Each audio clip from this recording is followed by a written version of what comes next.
নমস্কার।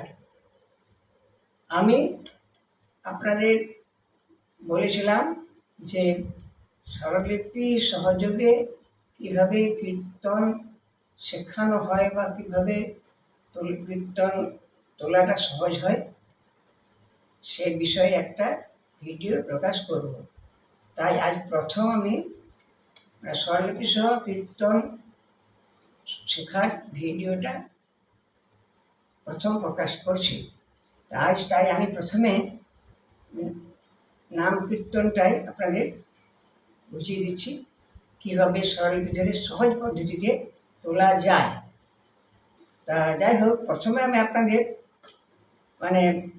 স্বর পরিচিতি এটা সম্বন্ধে বলছি। যারা জানেন অবশ্যই তাদের পক্ষে খুবই ভালো, আর যারা না জানেন তাহলে আমার এই খাতাটি আমি যে লিখেছি সেগুলো আপনারা খাতায় লিখে নিতে পারেন দেখে দেখে। এবারে আমি আপনাকে দেখাচ্ছি। আমি কিন্তু স্বরগমগুলো বা স্বরলিপিটা লগ্ন পদ্ধতি অর্থাৎ বিষ্ণু নারায়ণ ভাতখণ্ডেজির স্বরলিপি অনুযায়ী শেখাচ্ছি। এতে সুবিধা কী হয়, যেমন অন্যান্য আকারমাত্রিক পদ্ধতি বাকি আদার্স পদ্ধতি যেগুলো আছে সেগুলো কোমল একটা রি থাকে, তীব্র মাটা হয় মায়া থাকে, ইত্যাদি ইত্যাদি। যাই হোক, কিন্তু এটা হয় কি, এটা কমলে লেখার সময় কমলে মধ্যনী কমল দন্তন এবং মধ্যন্য দুটো গোলমাল হতে পারে। মধ্যন্য রস্বই মানে কমলনি এবং দন্তন রস্বই তার অর্থ হচ্ছে শুদ্ধনি। দন্তন মধ্যন্য হাত লেখার সময় একটু গণ্ডগোল হতে পারে। তার জন্য আমি সব কিছু গানটা যে শেখাই, কীর্তনী বলুন বা অনেক কিছু, যাই হোক গান, তা সেই গানগুলো আমি ভাতখণ্ডের যদি পদ্ধতি অনুযায়ী লক্ষণ পদ্ধতি অনুযায়ী শেখাই, সুবিধা হয়। এবার দেখুন আমি স্বরলিপিগুলো দেখাচ্ছি, অনেকগুলো লক্ষ্য করবেন। এই যে রে দেখতে পাচ্ছেন, এই রের তলায় যে ড্যাশ চিহ্ন আছে এটা কোমল রে, গায়ের তলায় যে ড্যাশ চিহ্ন আছে এটা কোমল গা। এইভাবে ধা নি, এইভাবে আর চারটি কোমল। টোটাল স্বর আছে কিন্তু 12টি।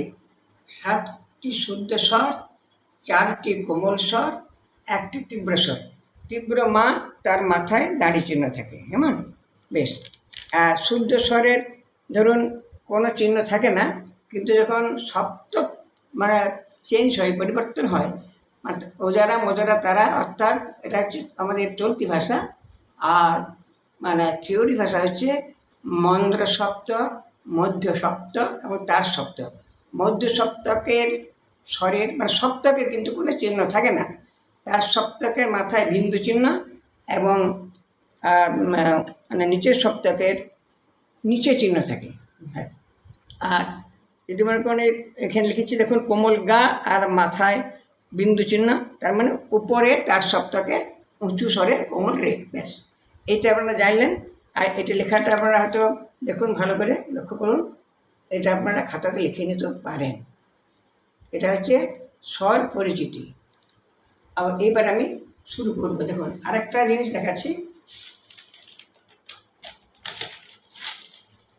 এই যে হরে কৃষ্ণ কৃষ্ণ কৃষ্ণ হরে হরে, হরে রাম রাম রাম হরে হরে।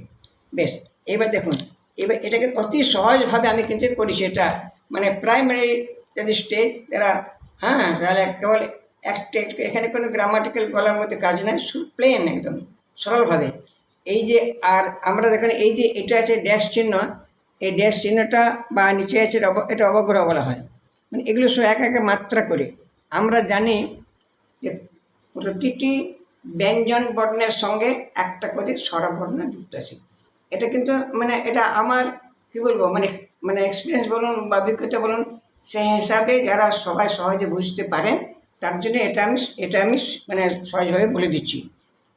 এই যে মা লেখা আছে এখানে দেখুন, মা, এই মা এখানে একটা মা, এর সঙ্গে স্বরবর্ণ আছে আ, এখানে আ হবে, জটা থাকবে তটা আ হবে, এক একটা মাত্রা স্বরূপ।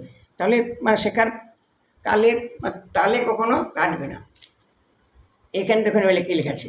আর এই যে রে আছে, রের সঙ্গে হরে রে আছে, এই রের সঙ্গে স্বরবর্ণ এ যুক্ত আছে, এখানে এ হবে। যেমন দেখুন আমি স্বরলিপিটাকে বলছি যে সা মা আ মা আ মা, মা ধা পা গা রে গা, সা আ রে গা পা মা, গা রে গা, রে সা আ।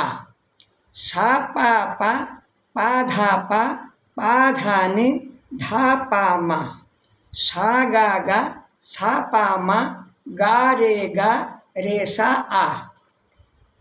এইবারে দেখুন এখানে আ মানে এটা সাটাই বটে, ওটা আ নবগ্রহ, তাহলে সাইয়ের উচ্চারণ আলাদা, আয়ের উচ্চারণ আলাদা, এটা পরে আবার আপনাদের বুঝিয়ে দেবো।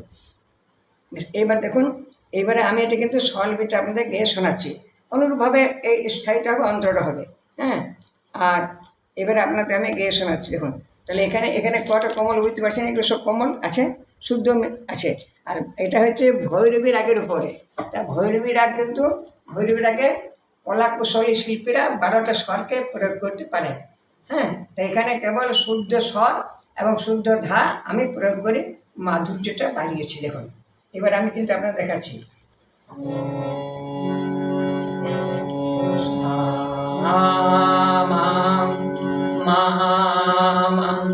মা ধা পা গা রে গা সা রে গা পা মা গা রে গা রে সা, সা পা পা পা ধা পা ধা নি ধা পা মা, সা গা সা পা মা গা রে সা। বেশ পাঁচটা স্বরলিপিটা একবার করে নিচ্ছি। গা মা নি ধা নি সা নি রে সা নি সা রে সা নি ধা পা। এখানে ধাটা শুদ্ধ করেছি আমি। সা পা পা ধা পা ধা নি ধা পা মা, সা গা সা পা মা গা রে সা। একটা রে শুদ্ধ আর একটা রে কোমল।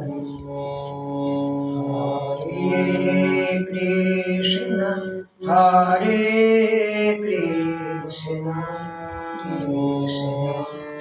কৃষ্ণ হরে হরে, হরে রাম হরে রাম রাম হরে হরে। আমি কিন্তু এটা বললাম ভৈরবীতে গাইছি। আর তাল হচ্ছে দাদরা, এদিকে তবলা বাজার দাদরা, এদিকে খোল বাজার লোপাটা হবে। হরে কৃষ্ণ কৃষ্ণ কৃষ্ণ হরে হরে, হরে রাম হরে রাম রাম হরে হরে। এবার অন্তরটা শুনুন। হরে কৃষ্ণ কৃষ্ণ কৃষ্ণ হরে হরে, শুধু ধা। হরে রাম হরে রাম রাম হরে। এই শিরোনাম 32 অক্ষর মানে একের সঙ্গে করতে ভাঙতে নাই, কিন্তু যেহেতু শিক্ষার সময়টা, শিক্ষার সময় ভেঙে ভেঙে শিক্ষা করতে, কিন্তু যখন এটাকে যখন পারফরমেন্স করা হয়, যেখানে গাওয়া হয়, তখন কিন্তু এটা হরে কৃষ্ণ কৃষ্ণ কৃষ্ণ হরে হরে, হরে রাম রাম রাম হরে হরে, এটা কিন্তু একসঙ্গে গাইতে হয়। শিক্ষার সময় কেটে কেটে হয়তো শিক্ষাটা দেবার জন্য কাটাকাটি হয়।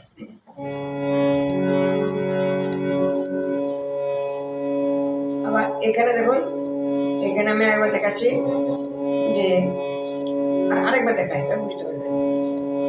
আমি খাতাটা একবার দেখাই। এই দেখুন হরে কৃষ্ণ আছে, হরে কৃষ্ণ মানে সা মা আ মা মা মা, এখানে ধাটা কোমল, গাটা কোমল, রেট এই গাটা কোমল, এই রেটকে দেখেন শুদ্ধ আছে। আবার এখানে রে কোমল, গা কোমল, রে শুদ্ধ, গা কোমল, রে কোমল। এখানে আবার দেখুন ধা কোমল, ধা কোমল, ধা কোমল, ধা কোমল। এখানে গা কোমল, গা কোমল রে শুদ্ধ, গা রে কোমল সা। যদি বলেন স্বরলিপিটা আমি আবার হালকা হালকা আপনাদের শোনাচ্ছি। সা মা মা মা ধা পা গা রে গা সা রে গা পা মা গা রে গা রে সা সা পা পা পা ধা পা পা ধা রে ধা পা মা সা গা গা সা পা মা গা রে গা রে সা। আসলে এই যে সি শার্প স্কেল না, মানে আমার যে গলার রেঞ্জ, আমার গলাটা ডি শার্প থেকে এফ শার্পে আমি গান করি, কিন্তু সি শার্পে আমি করছি বলে একটা নিচের দিকটা আমার গলাটা একটু হালকা একটু প্রবলেম হচ্ছে, মানে সত্যি কষ্ট হতেও পারে। যাই হোক, আমি শিক্ষা দিচ্ছি তো, কিন্তু আমার স্কেল হচ্ছে ডি শার্প কিংবা এফ, ন্যাচারাল এফ। এইবার দেখুন একটা অসুবিধা হতে পারে, ওটা আপনারা শিখে নেবেন আপনাদের সুবিধার জন্য। বেশিরভাগ ক্ষেত্রে সি শার্পের গলা থাকে, ওই জন্য আমি সি শার্পে আপনাদেরকে শেখাচ্ছি, ঠিক আছে। এবার হরে কৃষ্ণ হরে কৃষ্ণ, এটা অন্তরা গাইছি, কৃষ্ণ কৃষ্ণ হরে হরে হরে রাম হরে রাম রাম রাম হরে হরে। এটা আপনারা কাজ করবেন নিজেরা আপনারা। এবার আমরা দেখালাম এই খাতাটা, এটা আপনারা মানে ফিক্স করে যেমন করে হোক তুলে রাখবেন। এবার এটা আমি পরের স্টেজে, এবার আমি কীভাবে গ্রামার দিয়ে বা লেখার নোটেশন ডবল ডবল নোট, এটা আমি একবার দেখাচ্ছি, এটা এখন শেখাচ্ছি না, এটা দেখাচ্ছি। এটা আমার স্কেলে একবার গিয়ে আপনাদেরকে শোনাবো। এই যে এইটা দেখুন, একই সুর একই স্বর একই রাগ, কিন্তু এই যে ডবল ডবল নোট রয়েছে দেখুন, এখানে দেখুন, এখানে ডবল, এখানে ডবল আছে, এখানে ডবল আছে, ডবল আছে, এখানে ডবল আছে, ডবল আছে, এইগুলো সব ডবল আছে। এটা হচ্ছে প্লেন প্রাইমারি। যদি যারা আরও যদি একটু এক্সপিরিয়েন্স বেশি থাকে, স্বর সম্বন্ধে যদি একটু সাধনা করা বেশি থাকে, তাদের পক্ষে এটা সুবিধা। আর প্রাইমারিতে ওইটাই সুবিধা।